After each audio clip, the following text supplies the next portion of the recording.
Hey everybody, this is Mike Anderson with Collision Advice. I'm here with my great friend Danny with the DEG, and we're working with SCRS to bring you a series of quick tips that will help you to boost your business.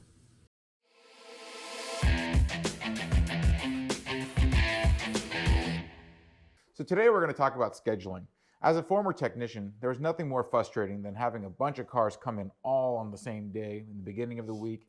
And again, it just created a lot of chaos and a lot of confusion and a big mess in our shop.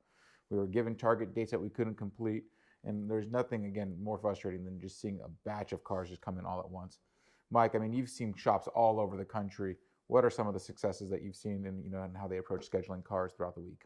Yeah, I will tell you, as somebody gets to work with a lot of shops, I would say scheduling is one of the most challenging aspects of running a collision repair business because there's a lot of variables. You know, Danny, like we can't foresee how many cars are going to have be in an accident tonight or tomorrow, or what the severity is going to be, or there's just all these variables, right? So what I'm going to do today is give you just maybe 2 or 3 quick tips that will help you to schedule better. Now, first of all, I wanted to say something, right? If there was a silver lining to COVID, it's the fact that we can use social distancing as an excuse to stagger our drop-offs. Because the number one thing you got to do with your scheduling is you want to stagger your drop-offs. You don't want to bring in like 5 cars at the same time on the same day.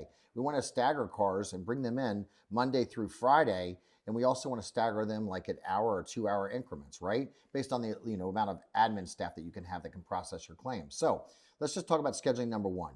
Number one is I absolutely believe you need to have an online scheduling solution. You got to have the ability for a consumer to be able to book an appointment when it's convenient for them. That's number one, right? Because you got to remember, consumers can go online and they can make their Uber reservation 24 hours a day, 7 days a week. They can go on there and order stuff on Amazon 24/7. So we've got to have the ability they can go online and schedule an appointment when it's good for them, even if we're not necessarily open. So have that available on your website. The second scheduling tip is we want to make sure we're scheduling vehicles in Monday through Friday. Yeah, I know as soon as I got the word Friday in my mouth, a lot of you are probably saying, I can't bring cars in on a Thursday and Friday, right? Everybody says that, right? Let me tell you something. You got to give it a chance. Don't talk yourself out of it until you give it a chance, right? Now, let me just tell you real quickly. A lot of people, they schedule in like 5 cars on a Monday, 5 on a Tuesday, 5 on a Wednesday. And then when they go to schedule Thursday, the customer's like, oh, that doesn't work for me. And then what you do is you double book on a Monday and it screws your scheduling up.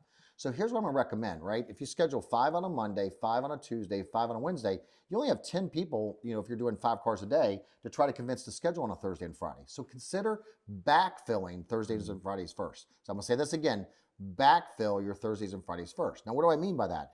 If I schedule 5 on Monday, 5 Tuesday, 5 Wednesday, I only have 10 people to try to convince to schedule on a Thursday and Friday. But if I start out at the beginning of a week when my complete week is open, I have 25 people to try to convince to schedule on a Thursday or Friday, and the odds are in my favor. So consider trying to backfill your Thursdays and Fridays first. Here's another tip for you. One of the things that we did when I had my collision repair centers, I've done this with a lot of shops, is we actually put a note on the counter that says, ask us about our Thursday and Friday drop-off specials. Or even put something on your website, ask us about our Thursday and Friday drop-off specials. And the customer's gonna go, what's your Thursday and Friday drop-off special? Well, if you drop your car off on Thursday and Friday, guess what? We'll wash it and clean it and vacuum it for you for free when we deliver your vehicle back to you.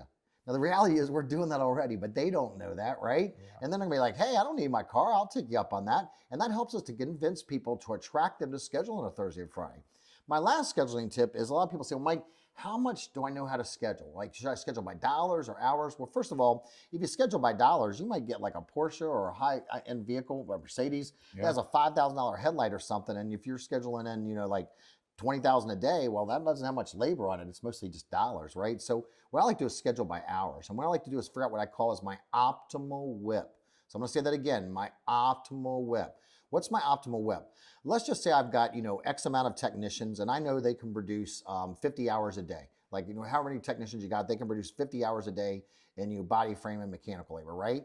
Well, if I want my cycle time goal to be, for example, 10 days, and I know some of your DRPs, you say, I don't care about cycle time, but listen, if you're a smart business person, you still want to get to break even as fast as you can every month for cash flow purposes. So even if you're a non-DRP, you should have a cycle time goal, right? So let's say your cycle time goal is just 10 days for even math. I'm not suggesting that, right? But if I know my technicians, or how many techs I have, can produce 50 hours a day, and I've got my cycle time goal is 10 days, then 50 hours times 10 days, my optimal WIP is 500 hours. That means that's really how much work I want to consistently have in my shop every single day. So as I see vehicles leaving, I need to refill that. So just in summary, a couple cycle time tips for you, right? Number one is make sure you got the ability for customers to schedule appointments online. That's a must in today's world. Even after we get through COVID, it's going to be absolutely mandatory. You have the availability for customers to schedule appointments when it's convenient for them. Number 2, make sure that you backfill your Thursdays and Fridays first. And number 3, figure out what your optimal WIP is. So Danny, I hope that maybe some of those quick tips in regards to scheduling might be helpful for some of the people that are watching, so they can help the technicians like you were at one time not be so stressed in their career and their day-to-day duties. So any other thoughts? Absolutely, Mike, and that's great because it also sounds like throughout the week you're scheduling and delivering vehicles and completing vehicles. Even on Monday and getting those out on Monday, Tuesday, Wednesday, and it keeps all the departments in the shop busy, and you're like a consistent workflow. So those are great. Those are great tips on scheduling, Mike. Yeah, thanks. Really, the benefits of proper scheduling is to better utilize our resources, right? Absolutely. So, listen, we hope those tips were helpful to you. And what we'd encourage you to do is, if you like this tip, please check out the SCRS YouTube channel for more quick tips. Thanks for joining us.